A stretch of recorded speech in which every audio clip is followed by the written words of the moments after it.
Bull put spread strategy. Hi everyone, welcome to Trading Board. It's a part 2 video for bullish option strategy. Bull put spread strategy also runs on the same assumption as the bull call spread. There are 2 legs in this strategy and there is an expectation of strength in the market.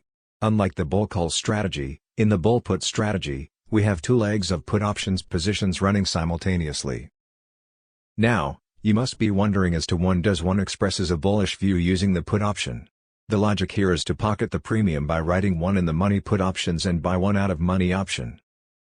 Implementation of bull put spread. Buy 1 out of money put option and write 1 in the money put option.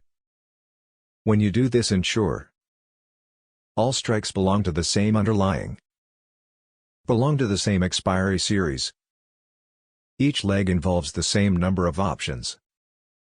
Example of the bull put spread strategy. Benefits of bull put spread strategy. The bull put spread is an alternative to the bull call spread. It's best executed when the outlook on the market is moderately bullish. Bull put spread results in a net credit. The bull put spread is best executed when the market has cracked, put premiums are high, the volatility is on the higher side, and you expect the market to hold up. The bull put strategy involves simultaneously buying an OTM put option and selling an ITM put option. Maximum profit is limited to the extent of the net credit. Maximum loss is limited to the spread minus net credit. Break-even is calculated as higher strike, net credit. One can create the spread by employing any OTM and ITM strikes. Higher the spread, higher the profit potential, and higher the break-even point.